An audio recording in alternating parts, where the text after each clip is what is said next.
What's up, guys? I'm Taylor with TK Disc Golf. Today we got the new Fission Tesla. And man, this thing is super lightweight. It is a 136 gram, which comes in at just 1 gram heavier than the minimum that MVP is going to be offering these discs in. According to their website, they got them at 165 grams to 135 grams. So that's a huge weight differential that you can sit there and find one that works best for your arm speed.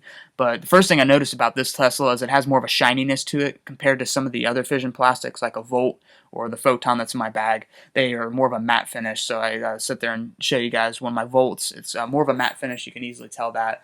But really, I like the shininess. It's got a little bit better grip in my opinion. But yeah, let's see how this thing flies. Obviously, with this light of a weight, I'm going to be giving it more of a hyzer and getting it to flip up, and hopefully it's going to drift right and then still fade out at the end.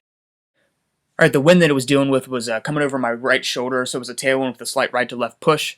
But you sit there and give the disc a little bit of a hyzer, and then it'll sit there and flip up and drift right, and then it'll fall out at the end. Don't want to turn it over too much because the wind will be pushing down on it and the disc will just drop. So anhyzers were out of the question. But as long as you give it plenty of hyzer, I was giving it to flip up and then it would drift right. And then once it started to fade, the wind would hit the bottom of it. So it would give it a little bit of an extra push with this type of tailwind / right to left crosswind that I was having. All right, and this was actually my first shot of the day. So I threw it about 60% power, kept it low. Wasn't sure how the wind was going to affect it.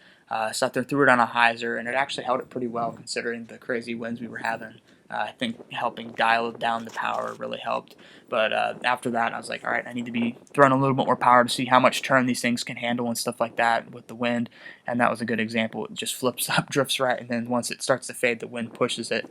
This is an example of what happens if you turn it over a little too quickly. The wind was playing more of effect on it. It was bouncing all over the place, pushed it down a little bit towards the end. So I didn't get as much distance as I was getting, but, you know, all you can do with these crazy winds. Yeah, you throw that ball, kid. Good job. But overall, I have to say I was at least getting about 20, 25, maybe 30 feet more distance than I usually do with some of my max weight discs.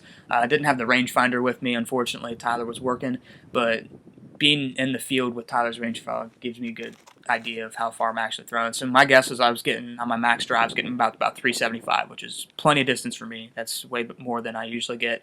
I would like to see Tyler throwing them, but again, he was working.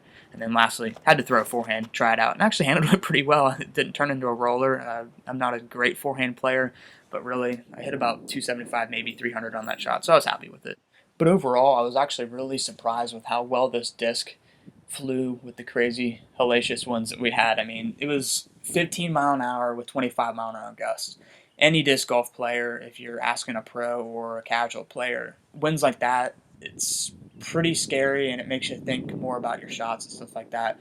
But I must say, throwing this disc into a tailwind was a lot of fun with that slight right to left push that I was having. It was giving the disc a little bit more push once it started to fade out. Like with it being that light, it was more obviously affected by the wind. So when it would fade out, the wind would pick it up a little bit more. So you get a little bit extra distance. So it was really cool to see how much farther I'd be able to throw this disc compared to any of my other regular distance drivers.